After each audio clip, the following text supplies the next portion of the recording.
The notification arrived at 3:04 a.m.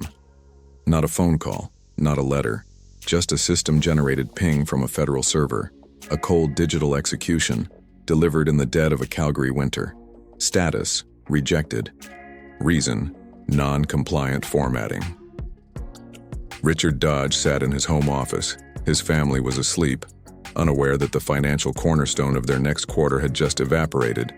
This was a $450,000 community development grant, 112 pages of socioeconomic data, 17 letters of support, a budget table that had taken 11 days to build from raw census figures.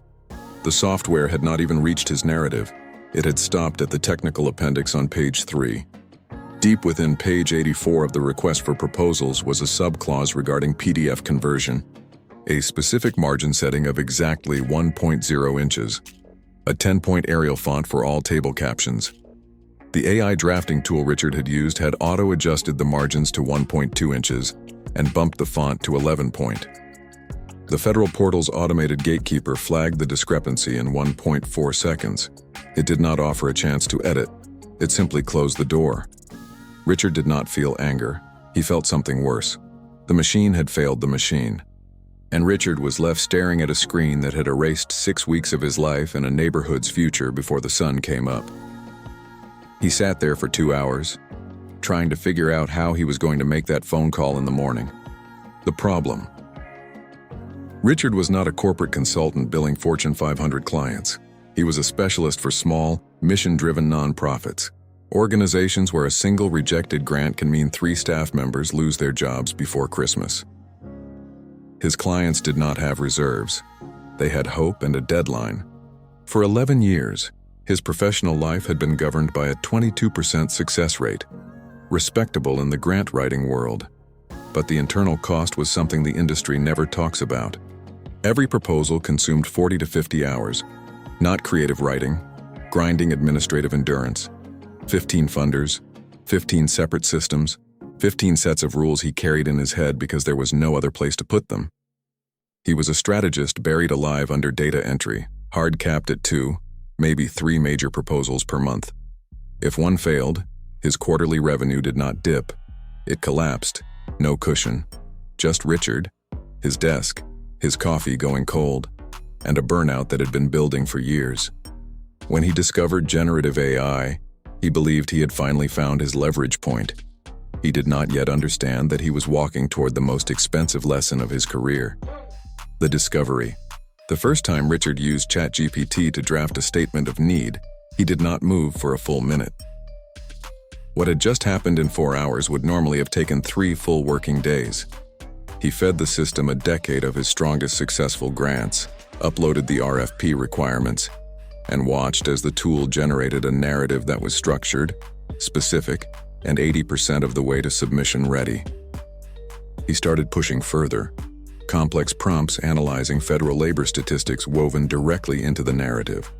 Background research that used to take a full week was now happening in an afternoon. He felt like he had hired a team of 10 overnight. He moved his funder tracking to instrumental. For the first time in 11 years, all 15 funders were visible on a single dashboard. Automated deadline alerts replaced his manual calendar. New opportunities surfaced he never would have found on his own. He began submitting 4 major federal proposals in a single week. Something physically impossible 6 months earlier, 5 times his normal speed. He stopped doing final manual read-throughs. If the AI said the document was coherent, he trusted it. If the data checked out, he hit submit. So focused on the horizon that he stopped watching the road directly in front of him. Speed without a steering wheel is just a faster way to hit a wall. The failure. The $450,000 community center grant was supposed to validate the entire new system. Richard used AI to sharpen every sentence, cross-referenced the budget against 3 federal data sources, reviewed the narrative 4 times. He felt more prepared than he had ever felt in his career. Then came the 3:04 a.m. notification. By 7 a.m. he was still at his desk. He had not slept. When he found it, the margin setting, the font size, the AI's quiet auto adjustment, he felt sick. At 9:15 a.m. he called the executive director. She picked up on the second ring. Did we get it? Her voice was bright. She had been waiting all week. Richard took a breath. It was rejected on a formatting technicality. He talked about the margin setting, the font size, the AI's auto-adjustment on table captions. But as the words left his mouth, he could hear how they sounded. To a woman who had spent 6 months preparing her board, to a director trying to keep a building from being condemned. The AI changed. The font was not an explanation. It was an admission of negligence.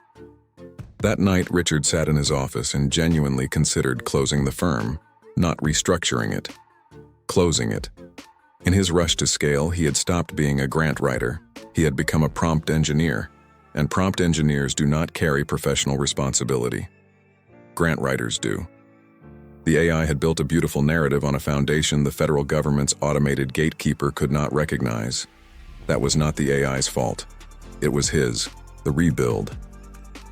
Richard did not abandon the tools, but he did not trust them the same way again. What he built over the next 8 months he called the forensic loop. The premise was simple. The AI provides the muscle. The human provides the skeleton. He stopped asking AI to write grants.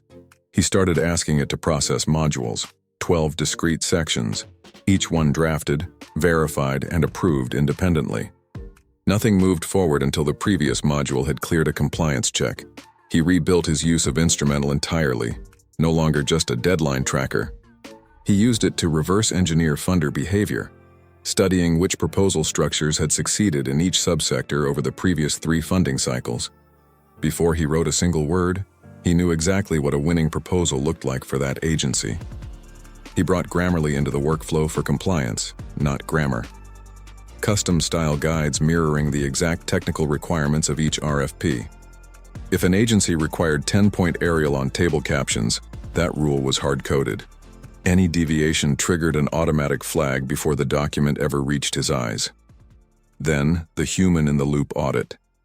A final manual pass with nothing to do with writing quality, everything to do with the geometry of the page, margins, file naming conventions, metadata, the invisible architecture that automated gatekeepers check before any human reviewer sees your work. The first proposal under the new system passed automated screening without a single flag. Awarded in full. The second passed. The third passed. The pattern held. The results. 8 months after the 𝐁𝐿 𝐴𝐻 rejection, Richard pulled his numbers. His success rate had moved from 22% to 44%. A complete doubling in less than a year. Time per proposal dropped from 40+ hours to 12. 15 funders became 45. 3 times the proposals. Measurably higher accuracy. He hired a part-time assistant whose sole responsibility was the final PDF compliance check, a permanent second human layer against the 𝐁𝐿 𝐴𝐻 scenario. Then the federal cycle came back around. Same agency, same community center. Richard submitted a revised proposal under the full forensic loop protocol. A week later, a program officer confirmed it had cleared automated screening and was advancing to final review. 3 weeks after that, the grant was awarded. Richard called the executive director. She cried. He did not. AI used correctly does not make you faster at the expense of being careful. It makes you careful at a speed that was previously impossible. Richard Dodge's story is not a warning about AI. It is a blueprint for what happens when professionals stop using AI as a replacement and start using it as a system component. The failure was never the tool. The failure was the absence of a verification layer. The moment Richard stopped being the final auditor of his own work, he became vulnerable to a server that did not care about his narrative, his data, or his client's mission. It only cared about the margin setting. That lesson applies in every high-stakes professional field. The goal is not to work faster. The goal is to build a system that operates at a scale previously impossible, without surrendering the clinical precision that separates professionals from amateurs. Build the machine.